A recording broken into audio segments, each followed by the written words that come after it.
everyone, and welcome back to another Sensual Speed Build video. And it has been over 2 weeks. A lot of things have been going on, but before I get started, I just want to introduce you to this Brutalist European apartment building. Now, it was almost this time last year when I made my first ever kind of like, when I was doing my whole, for rent sprints, and I was just making so many different types of multi-residentials. But this time around, I was like, it's been a second. And well, it hasn't been a second. Actually, the previous video I did was a British new build. So it's more like it's been a second since I've done multi-residential, but it's been like a second since I've done anything. No, it actually hasn't, because now I'm thinking about it as well.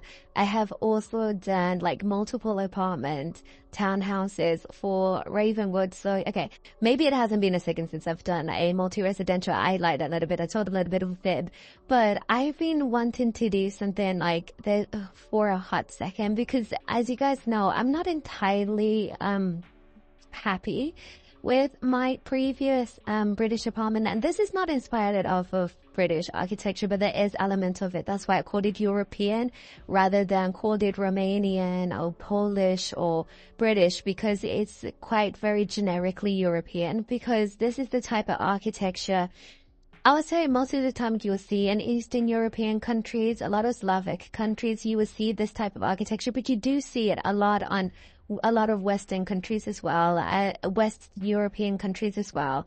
You do see like flats and stuff like this a lot in the UK. A lot of the inspiration actually was off of flats that I've seen in the UK. The flat I lived in case you didn't know, I used to live in the flat for like, 16 years.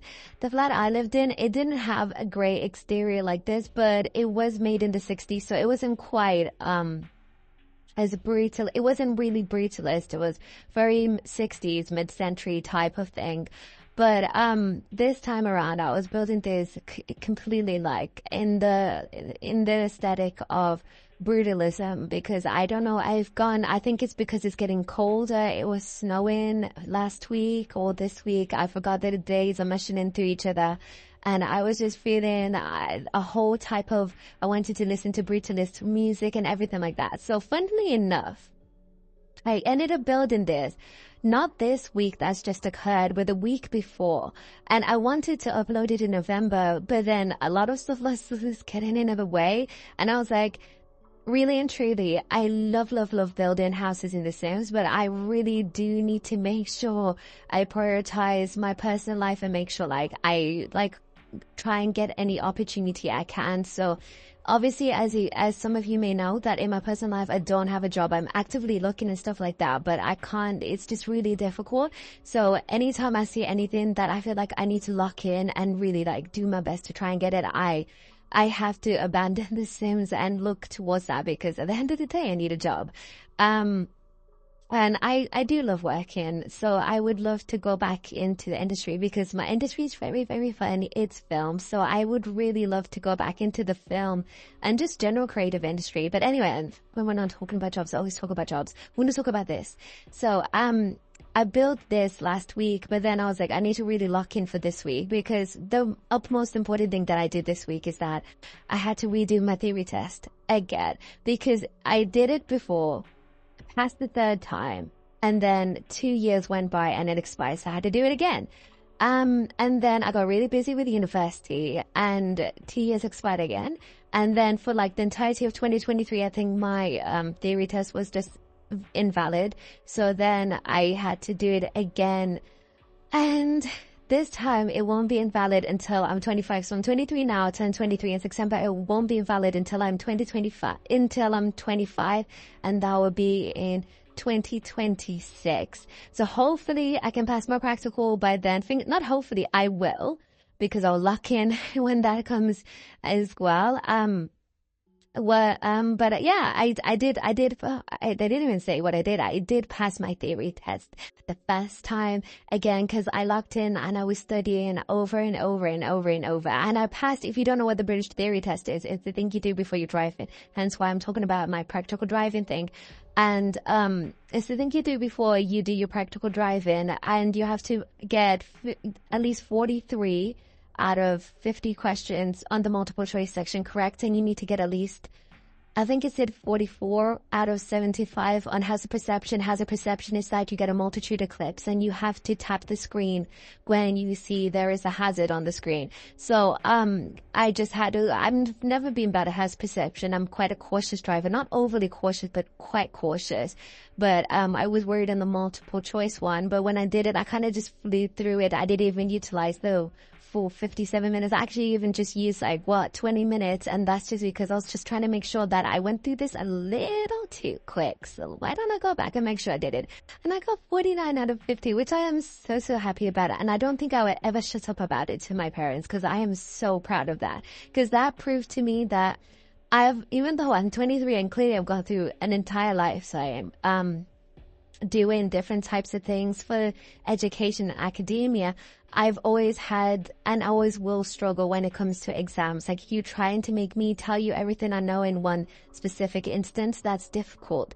But I think one thing I would say I really love about the UK theory test is that the questions you use on the app, I use the DVSA app, which is basically, I think in America it's like a DMV. It's basically where we go for all things to do with like vehicle handling and, things to do with cars and all of that kind of thing. So I use that, and the questions are almost one-to-one with the questions you see on the test.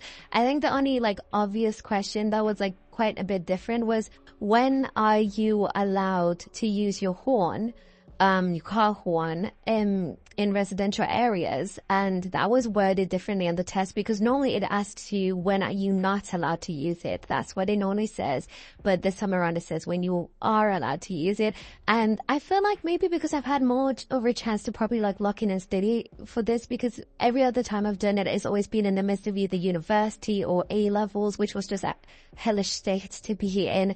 So I felt like this time around, since I was able to just truly lock in and just do nothing but study for that, I think that's why it just felt like it was very easy, and all the questions were very easy to understand. But a lot of people don't have the ability to do that, so I can imagine why it's very difficult, because it was very easy for me to really and try not to say lock in again. It's very easy for me to soak up that information when I have nothing else to be thinking about. But when I have other things to be thinking about, best believe the information is gone. Also, if you are in the UK and you're thinking of doing your theory test, if you can get a voiceover, get the voiceover. I promise you, when someone else reads it out to you, it just makes a whole bunch more sense than if you try and read it yourself. But anyway, that's enough of why I've been gone for this past week. And then last week, it was just because of job applications and signing up for courses and stuff like that. This December, I'm really trying to be back on my game, because kind of just did a burst of just loads of builds at the start of November when to make up for the life and death pack, and then I just kind of went quiet. So I'm trying to make up for it again. And then this December, I'm not going to tell you what I'm planning to do, just in case I don't do it and you can't be look at you, EmeraldStories, making promises you're not keeping. But this time around, I'm trying to do this thing. You might spot it by the end of the month, but I'm trying to do this thing where I give you a lot of lovely winter inspired builds. Not all of them will be Christmassy. Some of them may be like this one. This one's not really a Christmassy build. This is just a build that is set in winter. But I feel like when I think of a Brutalist, grey apartment building that is very, very run down, I just think of winter. I was listening to so much Brutalist music. Let's making this, and it was getting me in the vibe, because I was just imagining in the coats and everything else. And I think what really helped this build come to life is the wallpapers that we got with the life and death pack. I really love the wallpaper. It is just, it makes you feel like you've gone to your nan's house, your nana, your grandmother. It really just feels like you've gone to your grandmother's house, which is weird because both my grandmothers live in Zimbabwe, so they have no connections with European architecture at all. But I don't know, it just feels very, very homey. And what I was really trying to do, because now I'm onto the interior, so I'm going to try and talk about the exterior before I come into look at the interior, is that I was really trying to have it look quite, how's the word, very, built, if I can say that, because the other ones that I normally do are either, I've said this before, thing I really do struggle with when I'm trying to create flats or apartment buildings like this is that they're very, very tall, but they're very, very wide. But you can't normally see how wide they are because they are so tall. But this time around, because this is just like so wide, I feel like I've made up for it. Maybe kind of like, I feel like it's all about perspective, because realistically, it is only 3 floors. I could have made it 4 floors, but then it would have been 8 rentals. And then I feel like that would have flagged up your computers or your PCs a lot. So I made it 3 floors also. I'm not going to lie to you. Also did it for my sake, because I don't want to then make 8 rentals, because that's just a lot.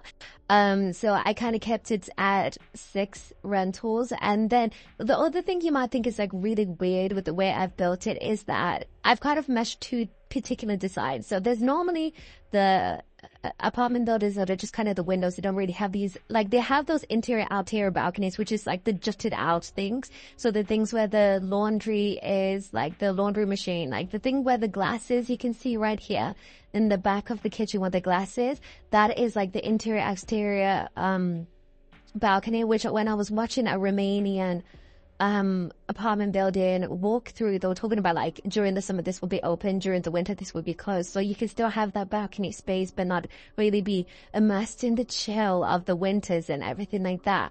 So that's what I was, that without the actual walk-in part of the balcony, that's actually exterior, that's what it should have been. But then I decided to add the walk-in out part just because I just wanted a part where it's like distinctively outside that, and I wanted to add the appearance of having like clothes hanging out on the balcony and stuff, because that just adds to the vibe and everything. But I understand that these are kind of like very 2 different type of architectural designs that I've meshed into one. So it's like I've kind of like I've made it into like one thing. So if you're thinking it looks like 2 things, Emerald, yeah, that's why it looks like 2 different things. But yeah, so that's what I did for the design. And then I just wanted to make it look very, very run down.